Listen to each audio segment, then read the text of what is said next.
After one drunken night, I accidentally confessed my feelings to my billionaire boss. Hey, my loves, hit subscribe and tap that little bell. It's free, it's quick, and it means you'll never miss a single heartbeat of our next romance. And don't forget, drop your city or country in the comments. I love seeing where our beautiful community is listening from. Now, back to the story. I woke up on Monday morning with a kind of headache that feels like someone is hammering the inside of your skull with tiny metal mallets. My apartment smelled faintly of leftover wine and panic. I blinked at the sunlight slicing through the blinds, trying to remember how I had ended up in my own bed. And then it hit me. The memory of last Friday night came rushing back like a tidal wave I wasn't ready for. Vanessa, my boss, billionaire, intimidating, effortlessly perfect Vanessa. And me apparently confessing in full, loud, unfiltered detail my feelings for her. My feelings. I groaned and flopped back onto my pillow, trying to convince myself that maybe, just maybe, it had been a dream. But no, my phone was buzzing like a tiny vengeful alarm clock on the nightstand. A single unread message. We need to talk. Office now. I nearly choked on my own saliva. Now on a Monday morning, my stomach twisted into a knot the size of a bowling ball. I could feel the sweat starting to beat on my forehead despite the chill in my apartment. I tried to replay the night in my head, and the more I did, the more horrifying it became. The way my words had tumbled out in drunken, slurred honesty. The way I probably leaned way too close when I shouldn't have. The way my heart had practically jumped out of my chest every time she laughed at my terrible jokes. I sat up staring at the ceiling, trying to think of an excuse, a strategy, a plan of action, anything to make this less catastrophic. Maybe I could blame it on the wine, but no, that was already obvious. Maybe I could claim I was sleepwalking. Ridiculous. My hand flew to my chest as my heart rate spiked. Even just imagining Vanessa's expression when she read my message made me want to crawl under the bed and hide forever. And then the cruelest part of all hit me. I had absolutely no idea how she felt. Was she laughing at me behind my back? Was she furious? Or could it be possible that maybe, just maybe, she hadn't been entirely displeased? The thought made my stomach flip. A mixture of hope and terror that was almost physically painful. I swung my legs over the side of the bed, staring at my reflection in the mirror across the room. Disheveled hair, red-rimmed eyes, and a blouse that smelled faintly of wine and desperation. I ran a hand down my face, trying to summon some sort of courage, muttering under my breath, "You can do this. Just act normal. Act like nothing happened. Maybe she'll laugh it off." Yeah, right. Because apparently my life had just turned into a rom-com I was too sober to understand. Starring me, completely mortified, and Vanessa, the mysterious and possibly poised.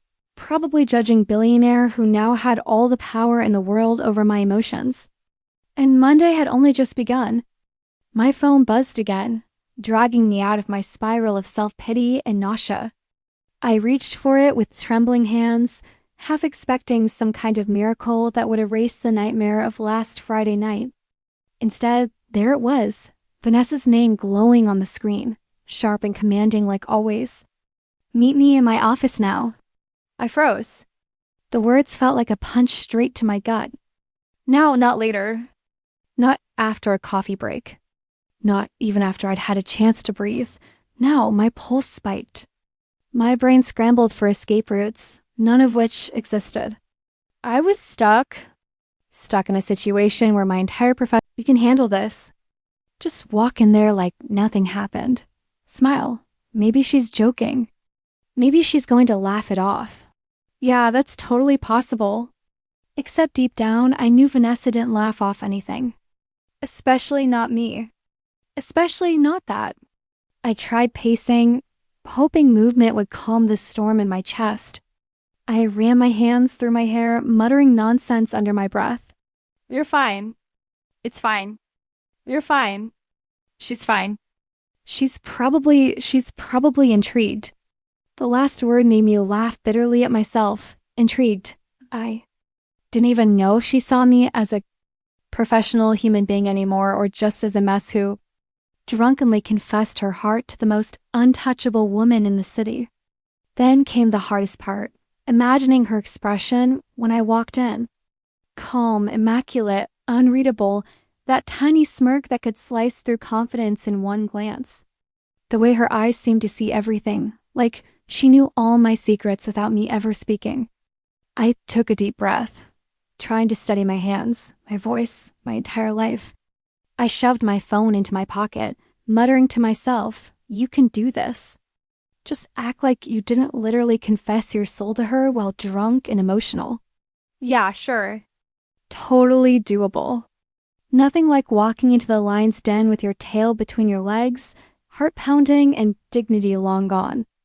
And with that, I grabbed my bag, straightened my wrinkled clothes, and braced myself for what would probably be the most terrifying 5 minutes of my life. Facing Vanessa, my boss, my absolute kryptonite, and the woman I had just publicly and very drunkenly told I was completely in love with. Because apparently Monday mornings weren't just cruel, they were relentless. I stepped into Vanessa's office, my legs feeling like they were made of lead, and immediately regretted every life choice that had led me to this exact moment. The door clicked softly behind me, and there she was, Vanessa, calm, unshakable, sitting behind her impossibly sleek mahogany desk, sipping her coffee like the world hadn't just flipped upside down. Her hair was perfect, her suit tailored to lethal precision, and somehow she looked entirely untouched by last night's chaos. My stomach twisted into a pretzel, my brain short-circuited. I opened my mouth to speak and realized I didn't actually have words. All the brilliant, articulate things I had rehearsed over the weekend evaporated into a puddle of panic. "About last night," she began, her voice smooth, but that calm tone made my chest tighten in all the wrong ways. I could feel my cheeks heating up. My throat felt dry, as if the words themselves would catch fire before I could utter them. I opened my mouth. Nothing. She raised an eyebrow, perfectly arched, and I swear I could feel it slicing through me. "You were very forward," she continued. And I cringed so hard I thought my face might stick that way. Forward? Very forward. That was like saying someone set the city on fire and only burned a couple of trees. I stammered, waving my hands like a fish out of water. I mean, I didn't mean to. It was the wine. I wasn't thinking totally. My words stumbled over themselves in a pathetic jumble. I could feel every inch of me betraying my embarrassment.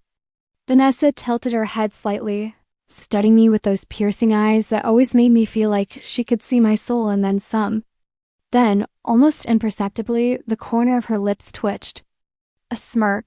"I see," she said, her tone calm, almost playful.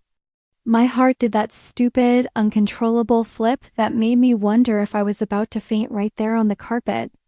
She leaned back in her chair, taking another measured sip of coffee, and I realized, oh no, that tiny smirk wasn't just a smirk. It was interest. I swallowed hard, trying not to hyperventilate. "So, are you angry?" I asked, my voice squeaky, betraying every ounce of my inner panic.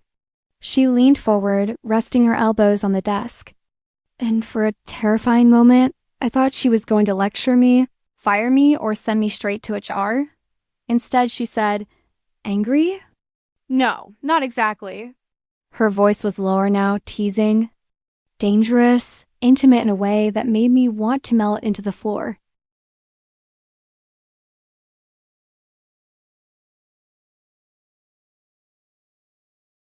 "You're ridiculous," she added, and I froze. Was she mad or was that laughter? I couldn't tell.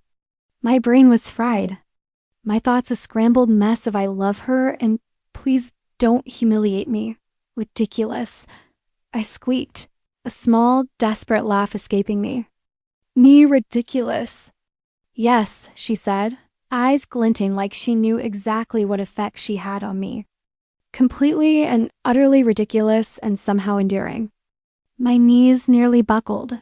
Endearing. Did she just... My pulse raced and I was acutely aware of how close. I was to completely losing it right there in her office. And then she leaned even closer, that tiny smirk still teasing the edges of her perfect lips, and whispered, "But maybe that's not entirely a bad thing." I didn't know if I was supposed to be relieved, terrified, or fainting. But one thing was certain. Monday had officially just turned into the most dangerous and intoxicating day of my life. My brain short-circuited as soon as Vanessa raised that perfectly arched eyebrow. It wasn't angry. It wasn't disappointed. It was impossibly calm and judging. The kind of look that could simultaneously make you feel exposed and ridiculously alive. I could practically hear the echo of my own mortification bouncing around the walls of her office. I didn't mean I started, my voice tripping over itself like a toddler learning to talk. It was the whine, not my stopped, realizing just how ridiculous I sounded. My face was probably the color of a ripe tomato, and I could feel every bead of sweat forming along my hairline. Vanessa tilted her head slightly, that eyebrow never lowering, her gaze sharp enough to slice through steel. "You confessed your feelings." "You were very clear," she said, calm as if stating the weather. "Very clear." The words hit me like a freight train. Very clear. Not a little vague. Not. I think I might have murmured something. Not. You almost said something incoherent. She heard it. She knew it. I had literally handed my heart to her on a silver platter while drunk and incapable of dignity. I groaned and buried my face in my hands for a moment, muttering something incoherent about wine, bad decisions, and my terrible timing. She didn't interrupt, didn't laugh. She just waited perfectly still, like she was letting me stew in my humiliation. Finally, I peeked through my fingers. Her smirk had deepened just slightly.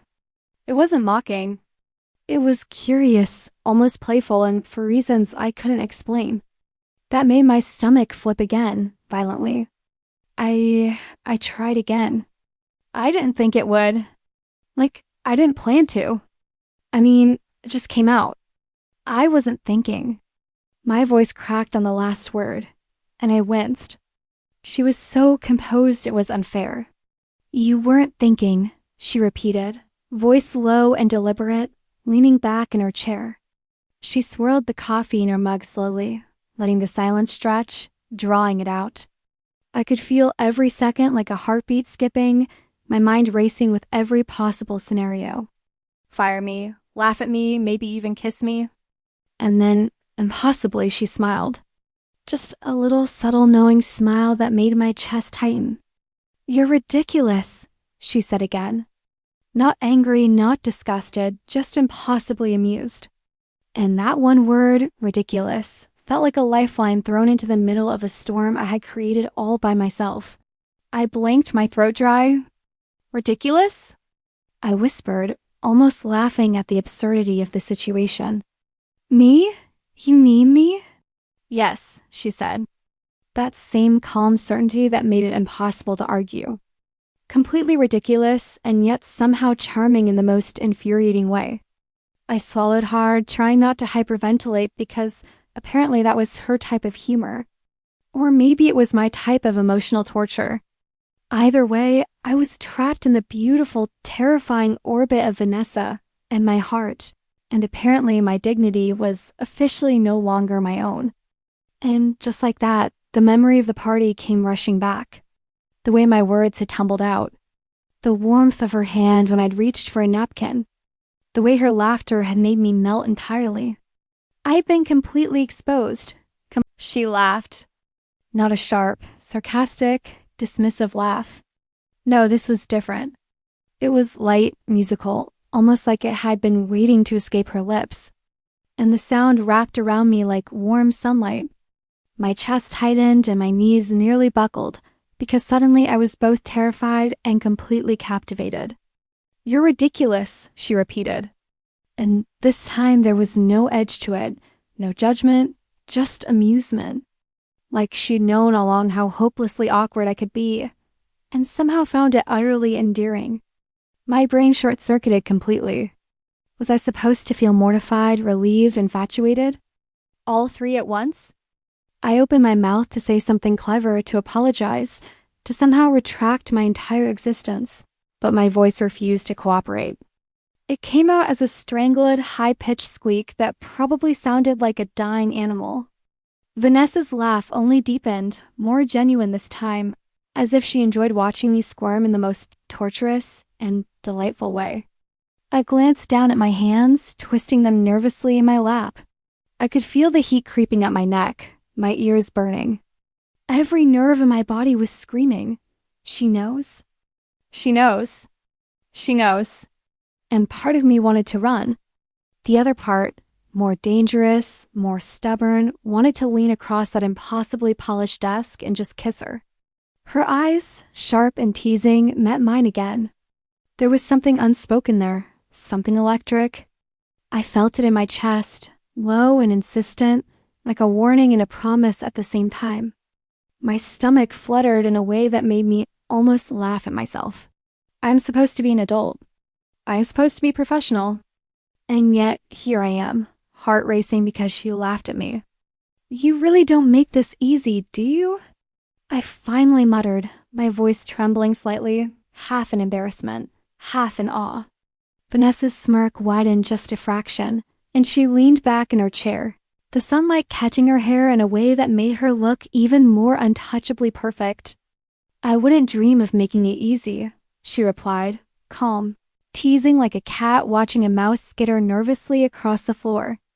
And just like that, the tension shifted. The fear, the shame, the awkward panic, it didn't disappear, but it transformed into something dangerously addictive. I was hooked. Completely, nothing about our dynamic would ever be the same. I was no longer just her employee.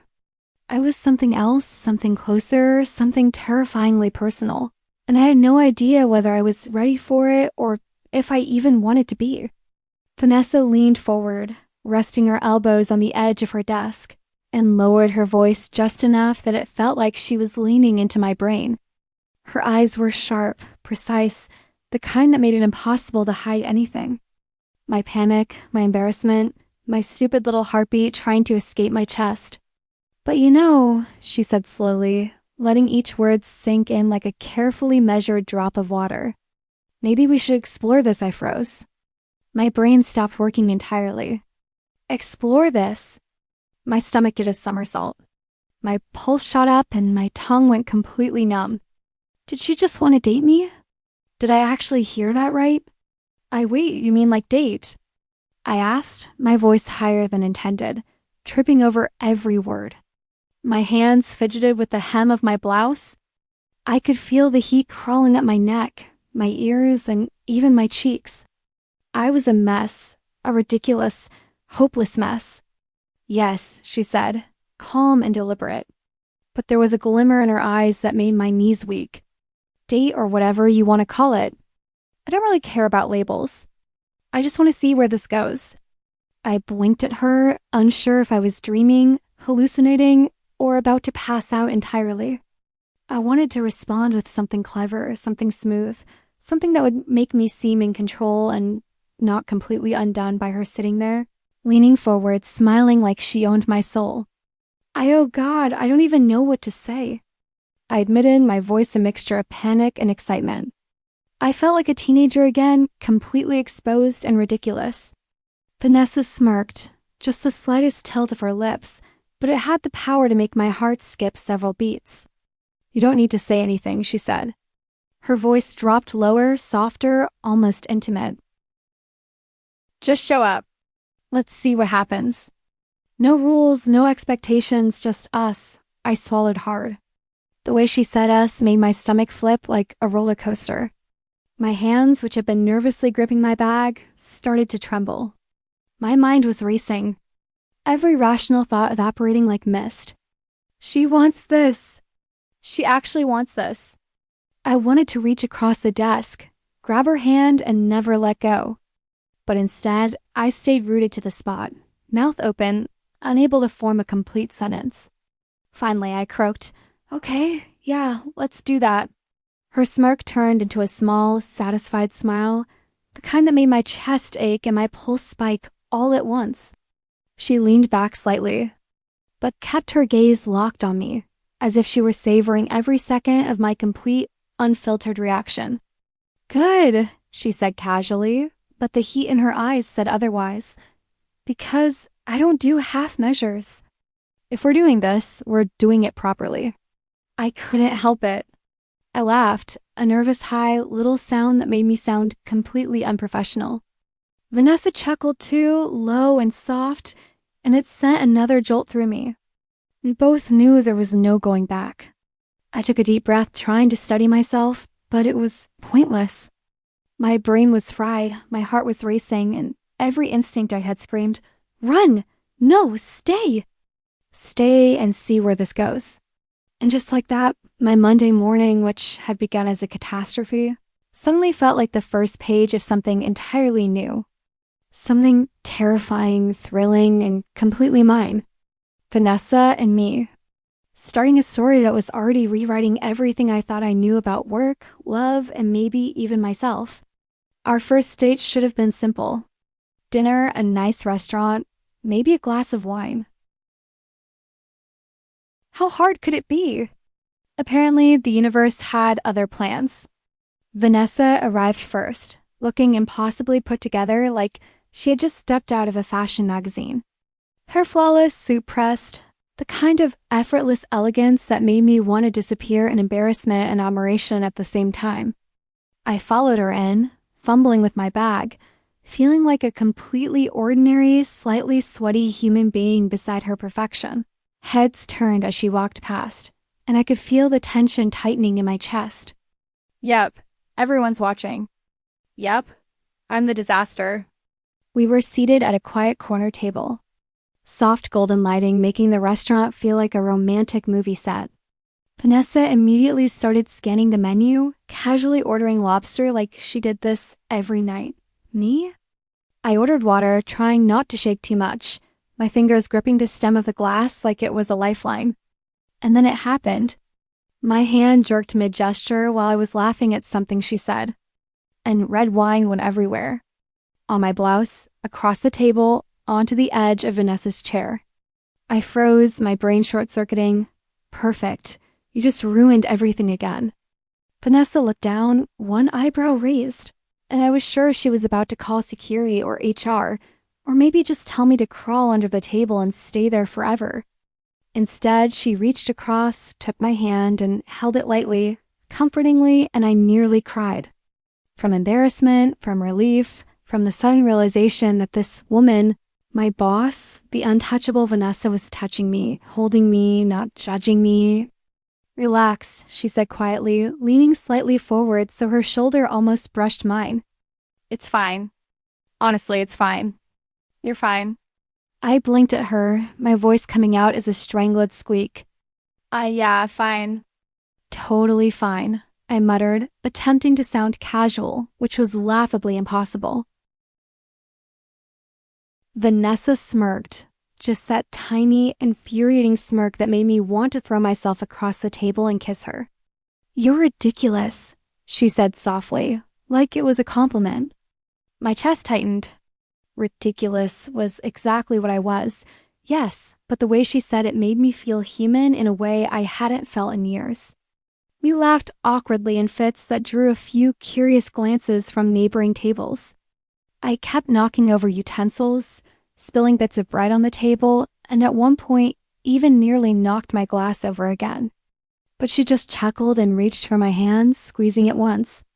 That single, simple gesture made everything, the spilled wine, my shaking hands, the mess I was making, fade into the background. She leaned closer at one point, whispering something I could barely hear over my own racing heartbeat. I like that you're real. Not fake, not perfect. Just you. I nearly melted on the spot. My face burned hotter than any embarrassment I'd ever felt. Thanks. I stammered, fumbling for words, trying to pull my hand away, but finding I didn't want to. Couldn't. Her fingers were warm, grounding, and somehow thrilling all at once. Dinner continued, and I gradually stopped worrying about making a fool of myself.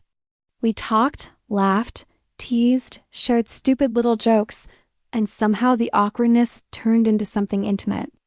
Every glance, every brush of our hands under the table, every accidental laugh that made us lean closer.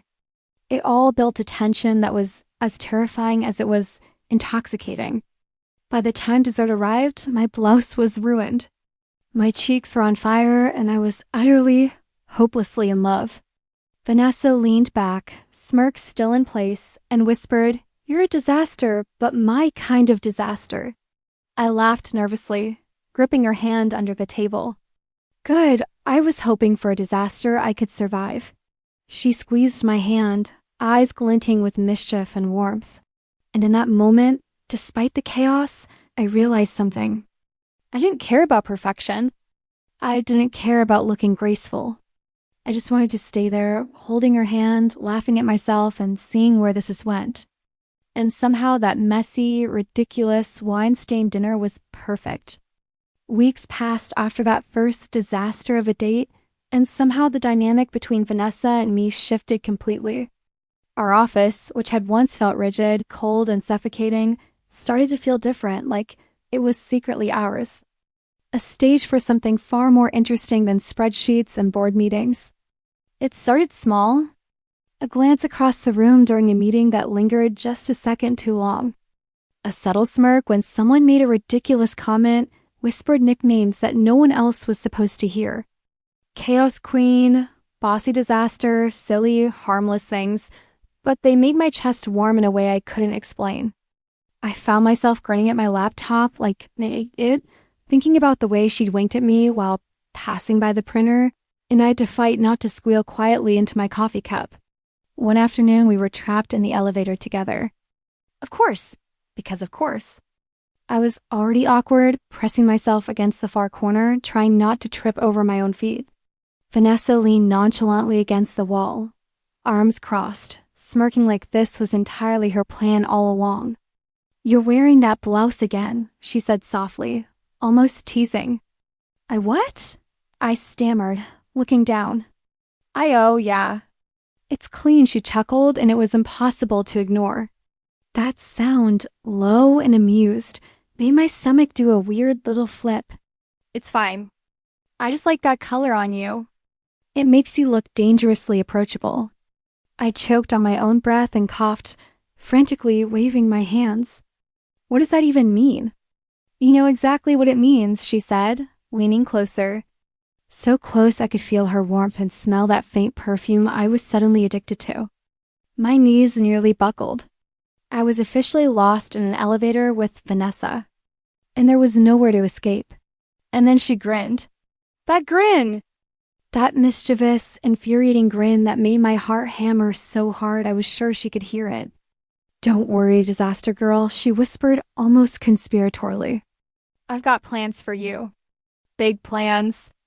I laughed, breathless, embarrassed, thrilled all at once. "Plans? Dangerous plans." "Exactly," she said, eyes twinkling. "Plans that involve making you laugh, making you squirm, and maybe, just maybe, making you fall for me even harder." I swore my brain melted right there in the elevator. And in that tiny, impossible space, we shared our first private joke, a secret little smirk at each other that no one else would ever understand. The world outside the elevator vanished. For just a moment, it was Vanessa and me. Two idiots tangled in something dangerously fun. After that, the jokes multiplied.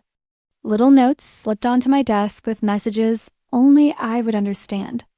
Subtle touches, her hand brushing mine while passing files, a playful poke when she caught me making a ridiculous face. In meetings, our eyes would meet and hold for a beat too long. And I'd feel that same jolt in my chest like electricity running straight through me. Suddenly, every mundane moment became charged with tension, with intimacy. My office felt less like a workplace and more like the set of a rom-com I had somehow stumbled into. Starring alongside Vanessa, my boss, my temptation, my chaos, my heart. Every day was a combination of laughter, longing, and the thrilling fear of doing something utterly ridiculous in front of her, and knowing she'd find it adorable. By the time I realized it, I was addicted to her laughter, to her touch, to the little private world we were building under fluorescent lights, conference tables, and the noses of unsuspecting coworkers. And honestly, I didn't want to stop. Not ever. It was one of those nights where the rain was relentless, tapping against the windows like it had its own rhythm, keeping the city awake. I was about to leave when I realized so was Vanessa. And then the elevator broke. Of course it did. Perfect timing. Just us stuck in the office after hours. I tried to keep my cool. Looks like we're trapped, I said, forcing a laugh, but my stomach was doing flips. She leaned casually against the wall, arms crossed, one eyebrow raised, and I swear I could feel the electricity in the room thicken. You're not freaking out? She asked, eyes glinting like she knew exactly what I was thinking. Well, a little, I admitted, and my voice betrayed me, trembling slightly. Good, she said softly, stepping closer. Close enough that I could feel the warmth radiating off her body. My knees nearly buckled. The elevator suddenly felt too small for both of us, too hot, too charged, too full of possibility. We talked at first about mundane things, work, deadlines, the absurdity of being trapped in a broken elevator, but every word was layered with something deeper. Every glance lingered too long. Every brush of our hands was electric. Then it happened. Our fingers touched. Just brushing together at first, accidental, or so I hoped. But Vanessa's hand didn't move away. Instead, she intertwined our fingers, squeezing gently, sending a jolt straight through me. My heart was pounding so hard I was sure she could hear it. You know, she murmured, leaning slightly closer so her breath ghosted across my face. This is ridiculous, but I don't care. Ridiculous how? I whispered, though I already knew. She smiled that infuriating, intoxicating smile, the one that made me want to crawl into her arms and never leave. Me, all of this. Before I could respond, she closed the gap and our lips met in a tentative, lingering kiss. Soft, exploratory, electric. My whole body ignited. Childhood dreams, stupid fears, little secrets that felt too embarrassing to say out loud anywhere else. Every word, every touch, every glance pulled us closer until the elevator no longer felt like a cage, but a private sanctuary. By the time someone finally came to fix it, neither of us wanted to move. I felt closer to Vanessa than I had ever felt to anyone, closer than I had thought possible. And somewhere between the rain, the whispered secrets, and the lingering warmth of her hand in mine, I realized something terrifying and exhilarating at the same time. I didn't just like her. I needed her and she needed me. We stepped out of that elevator, changed, tangled in an intimacy that went far beyond stolen glances and private jokes. An intimacy that touched the very core of who we were, and that neither of us would ever be able to ignore again. It was a normal Tuesday, or at least as normal as Tuesdays could be when Vanessa and I were involved. I thought we had successfully kept our situation under wraps. Private jokes, stolen glances. Lingering touches under the table, manageable, containable. Office appropriate until her assistant. The ever-perceptive Emma walked in. We were leaving a meeting together, subtly brushing our hands as we passed through the hallway. Just a simple light touch. I didn't think anyone would notice, but apparently Emma had been hiding behind the corner like some kind of office ninja, silently taking note of everything. Her eyes widened, her mouth opened. I swear I heard a faint squeak and then she froze. Vanessa, calm as ever, didn't miss a beat. She turned slowly, eyes narrowing in mock menace, and said, "Emma, pretend you didn't see anything or you're fired." I nearly choked on my own breath. Not because of the threat. Obviously, Vanessa was teasing, but because of the way she delivered it, sharp, commanding, yet somehow playful. I could feel my face burning, and I wanted the floor to open and swallow me whole. Emma, clearly both terrified and thrilled, nodded vigorously, mumbling something about completely misunderstood before scuttling away. I burst into silent laughter, pressing a hand to my mouth to hide it. Vanessa's eyes met mine, that little smirk tugging at her lips, and I nearly lost it completely. "You're ridiculous," she whispered, leaning close enough that I could feel her breath on my cheek. "Absolutely ridiculous." "Well, you kind of are too," I whispered back, voice shaky with laughter and adrenaline. Threatening people and holding my hand like we're in some sort of drama.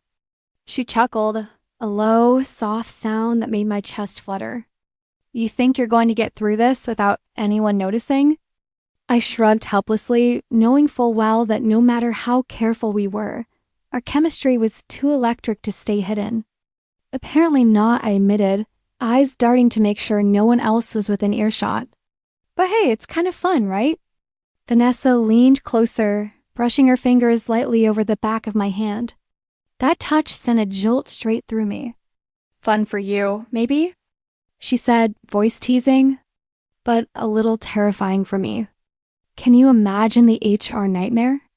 I laughed, a short, breathless sound. "I think we're already past HR's nightmare level. We're probably somewhere in the office apocalypse zone." Her eyes twinkled dangerously, and I realized she was enjoying every second of it. "Good," she said simply. "I like a little chaos. Keeps things interesting." I bit my lip to stop another laugh, my heart racing not from fear, but from excitement. Office romance was officially code red. And somehow I loved it. Loved her. Loved this dangerous, thrilling tension that made every hallway walk, every elevator ride, every meeting a potential disaster, and a private thrill all at once. And I knew deep down that there was no way either of us would ever go back to just normal because normal had become impossibly boring the moment Vanessa leaned into my life and refused to let go. Nothing lasts without a fight. And apparently, we were due for ours. It started at a networking event. One of those stuffy gatherings where everyone smiles too wide, talks too loud, and tries way too hard to impress Vanessa. She was flawless as always. Perfect posture, perfectly tailored suit, laughing at the right moments, making everyone feel like she actually cared. Me, I was hovering nearby, clutching my glass like it was a lifeline, trying not to look like a puddle of nervous energy. Then it happened. A client, a gorgeous, polished woman who could probably sell ice to Antarctica, leaned in toward Vanessa. "You're amazing," she said, smiling. "I don't know how you manage it all." My stomach twisted. My pulse spiked. I tried to tell myself it was nothing, just a compliment. Professional, harmless. But no, jealousy decided to crash the party like a wrecking ball. I grabbed Vanessa's arm a little too firmly. "Yeah, you're amazing too," I said, though it came out clipped, defensive, ridiculous. Vanessa turned to me, eyes narrowing, one eyebrow raising with that perfect mix of disbelief and irritation. "Really? You're getting jealous over a polite compliment?" Her voice wasn't loud, but it carried that "I can't believe this is happening" sharpness that made me immediately aware of how foolish I looked. I stumbled over my words trying to explain, but my brain was in chaos. "I don't like feeling like, I don't know, replaceable." Her jaw tightened. I crossed a line, or at least I thought I had. She sighed and ran a hand through her hair, visibly frustrated. Her usual polished armor cracked in a way that made my chest ache. "You're ridiculous," she said quietly, without the playful tone she normally used. "I don't want anyone else." "You're not replaceable." "You're you." I froze. Her words should have reassured me, but my pride flared instead. I opened my mouth to argue, but she interrupted. "Let's just cool off," she said, voice firm, commanding final. She turned on her heel and walked away. I felt like the floor had disappeared beneath me. I stormed off in the opposite direction, muttering under my breath, trying to convince myself that I hadn't overreacted, that I was justified in feeling what I felt. But every step away from her tightened the ache in my chest. And by the time I reached the end of the hallway, I realized I wasn't mad anymore. I was panicked, heart racing, desperate to fix things, but too stubborn to run after her immediately. 5 minutes later, I found myself pacing near the entrance, trying to look casual, knowing full well I was failing miserably. And there she was, leaning against the wall, arms crossed, foot tapping, smirk tugging at her lips. That smirk was infuriating because it simultaneously made me want to punch her and kiss her at the same time. "You miss me," she said, voice teasing. But I caught the soft undercurrent, the tiny, almost invisible admission that she'd been feeling the same pull. Maybe," I admitted, cheeks heating up a little. She stepped closer, brushing her fingers against mine, and that small, intimate touch sent shock waves through me. I could feel every nerve in my body firing at once, a mix of relief, longing, and pure, undiluted desire. "I missed you too," she whispered, barely audible, as she leaned in slightly, just enough that our foreheads almost touched. My chest arced in a way that was equal parts frustration and joy. We didn't speak for a moment. We didn't need to. The fight, the jealousy, the frustration, the ridiculous overthinking, it all melted away under the intensity of being near her, of feeling her close, of sharing that tension-filled magnetic silence that only she could create. Eventually, I leaned closer, daring to press my lips to hers lightly. Soft at first, tentative, but soon deeper, more insistent. Every second of the fight was absorbed into that kiss, transforming our frustration into something far more intimate. When we finally pulled away, breathless, I realized something important. Even our fights had their own intimacy. They revealed us in a way nothing else could. Our fears, our vulnerabilities, our need for each other. And somehow in the mésalliances, the chaos, and the ridiculous jealousy, I knew that no argument could ever drive us apart. It would only pull us closer because Vanessa and I, messy, chaotic, complicated us, was worth every fight. Every flare of pride, every heartbeat that skipped when we finally found our way back to each other.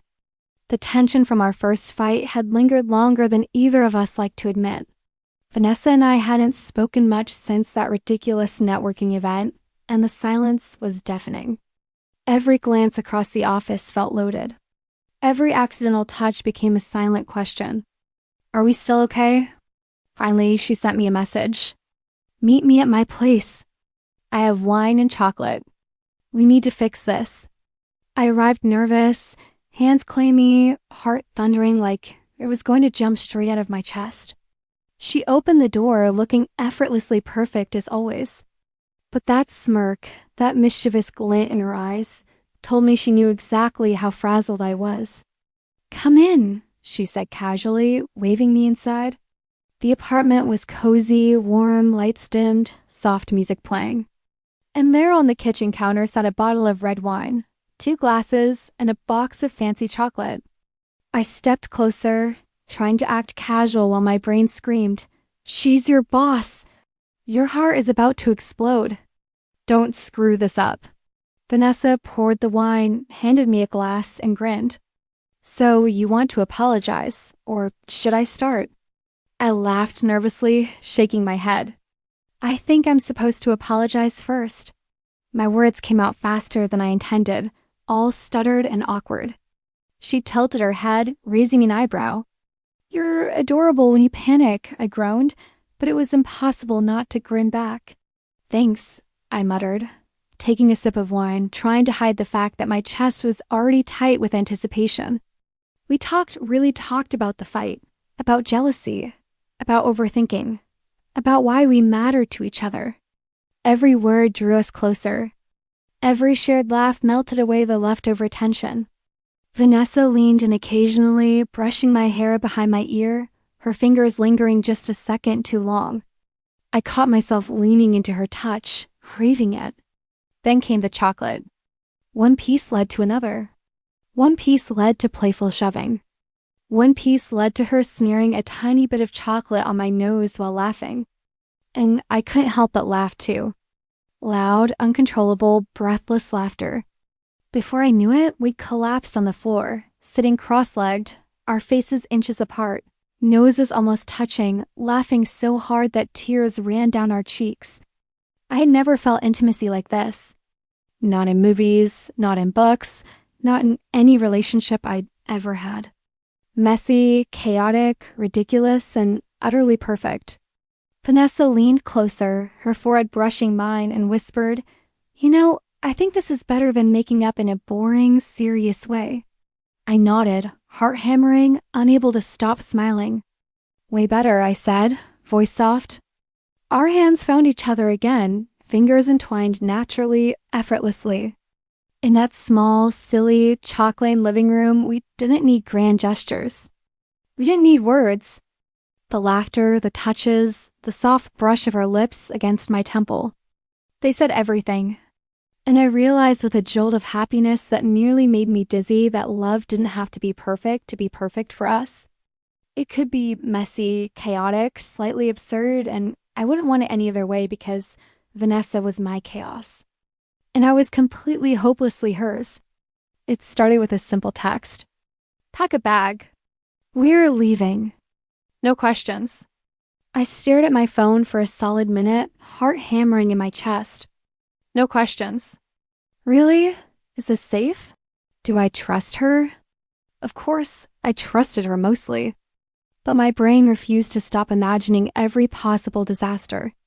By the time I got to her car, she was already leaning against it, arms crossed, smirking like she'd read my thoughts. "Ready?" she asked, tossing me the keys. I think so," I muttered, fumbling for the keys like an idiot. She laughed, the kind of laugh that made my stomach do somersaults. Good, that's all the commitment I need. The drive out of the city was strangely quiet at first. The skyline receded, replaced by stretches of open road, scattered trees, and the smell of wet asphalt after the afternoon rain.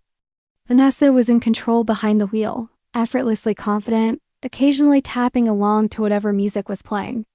I, on the other hand, sat beside her, knees pressed together, fingers drumming nervously against my leg, heart pounding at every glance she threw my way. "Relax," she said suddenly, catching my tension. "You look like you're about to jump out of the car at any second." I'm fine," I lied. Even though my chest felt like it was about to explode, she smirked. That familiar smirk that always made me simultaneously want to groan and kiss her. "Sure, totally fine." By the time we arrived at her lake house, the sun was setting, painting the water in shades of gold and orange. The dock creaked underfoot as we stepped out, and I felt like I'd walked onto a movie set. Vanessa turned to me, eyes glinting with mischief. "Welcome to your weekend of chaos," she said. Chaos indeed. The kitchen became our battlefield. First, we decided to cook dinner together. Should have been simple, right? Wrong. I burned the garlic, spilled flour across the counter, and somehow managed to knock over half the wine bottles while trying to uncork one. Vanessa, of course, laughed like it was the funniest thing she'd seen all week, swooping in to save the day. "You're a disaster," she said, brushing flour off my cheek, fingers lingering a second too long. Thanks," I stammered, heart racing, cheeks flaming. "And yet somehow I can't get enough of you," she added, leaning in slightly, nose grazing mine. My knees nearly gave out. We ended up dancing barefoot in the kitchen. I have no idea how it started. Maybe one of us made a joke about my terrible cooking. But soon we were spinning, stepping on each other's toes, laughing so hard we could barely breathe. At one point, she grabbed my waist to steady me, and the warmth of her body pressed against mine, made my pulse spike in ways that were both terrifying and intoxicating. Later, we collapsed onto the couch with glasses of wine and a box of chocolates. One piece led to another, and before I knew it, we were feeding each other, laughing when a stray bit of chocolate smeared across a cheek. "You're ridiculous," Vanessa said, wiping my nose gently with her thumb, her eyes soft and warm. "I know," I replied, grinning, leaning into her touch. "And apparently you like ridiculous." "I do," she whispered, tracing circles on the back of my hand with her finger. "Especially you." That night, we sat on the dock, legs dangling over the water, sharing secrets we'd never told anyone else. I told her about my childhood embarrassments, my fears, my stupid little dreams. She told me hers, laughing at herself in a way that made me love her even more. And every word, every glance, every laugh pulled us closer. When the night grew colder, she pulled me into her arms, and I felt the world melt away. Her warmth seeped into me, and in that moment I realized something. Love with her wasn't about grand gestures or perfect moments. It was about these tiny, ridiculous, intimate details.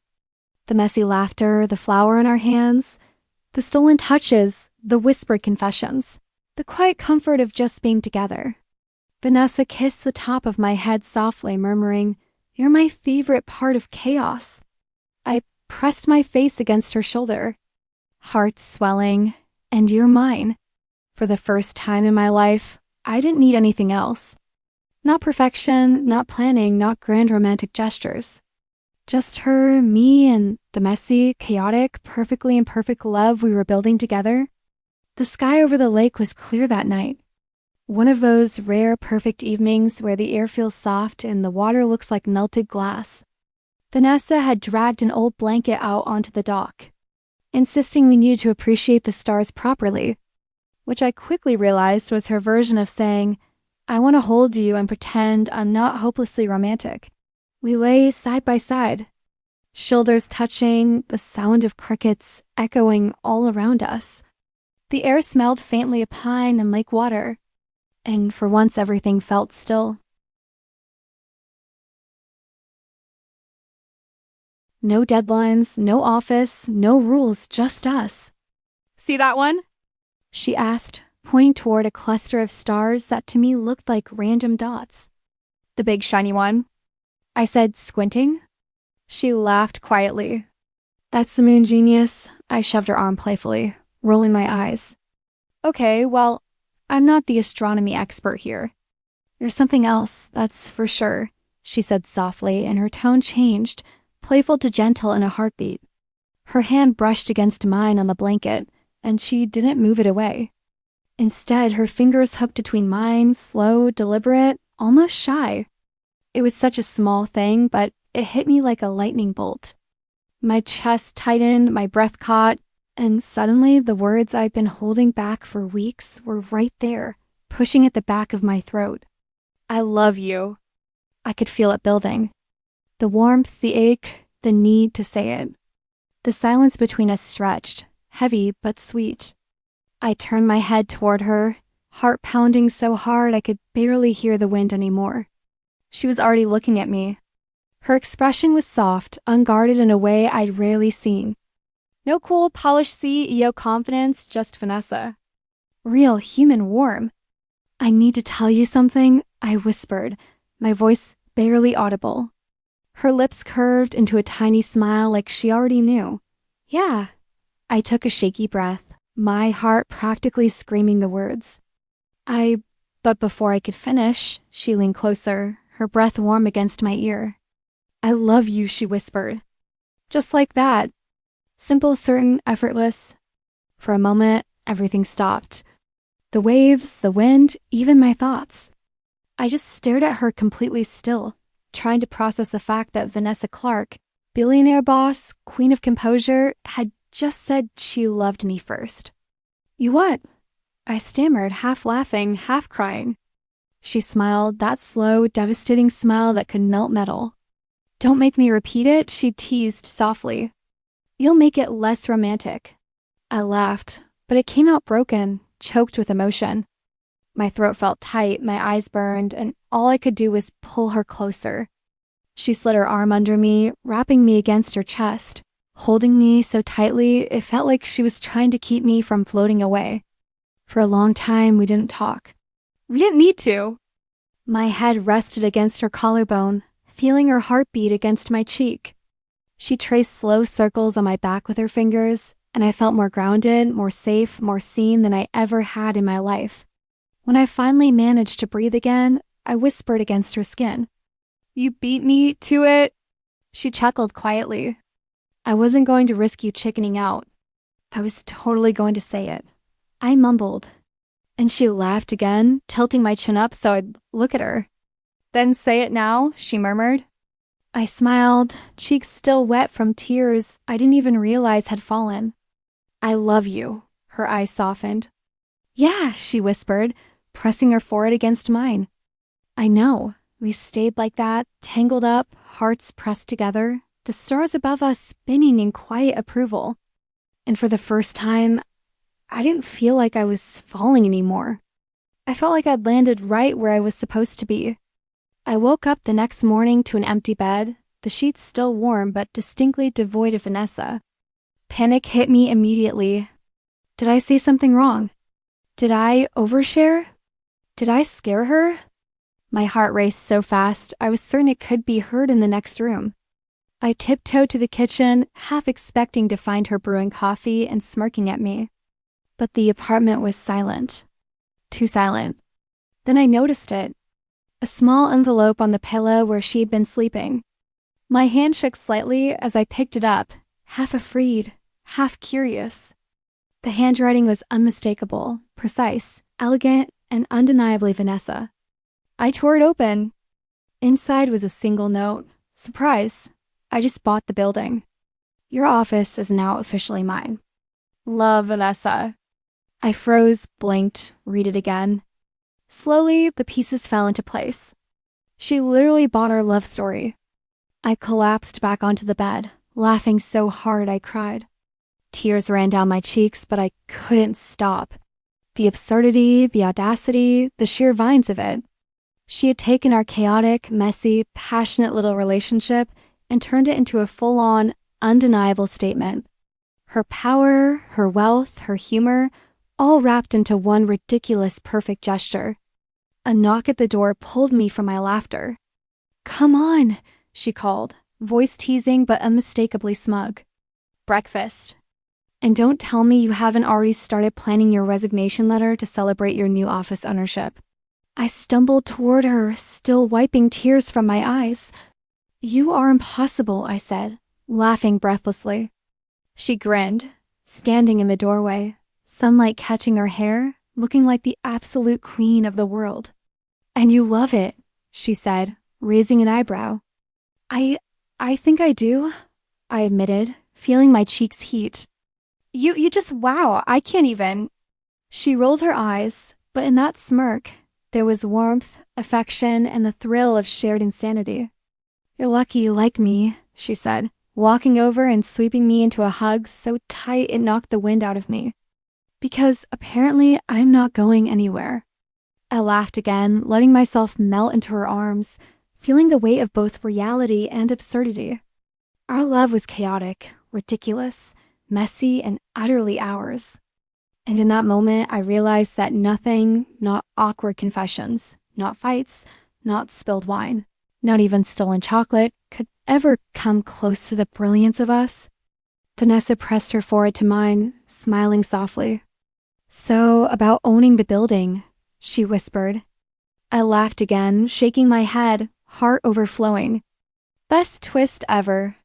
And in that tiny, absurd, perfect moment, I knew one thing for sure. With her, life was never boring. And I never wanted it to be. If someone had told me a year ago that one drunken confession at an office party would end with me dating, no, living with my billionaire boss, I would have laughed in their face. Probably choked on my drink while doing it. But here I am sitting on the edge of our massive bed. Hair messy, still half asleep, while Vanessa walks around in one of my t-shirts, yelling at her laptop about some merger that probably involves more zeros than I'll ever see in my life. Babe, I say, stretching. It's Saturday. No billion-dollar talk until after breakfast.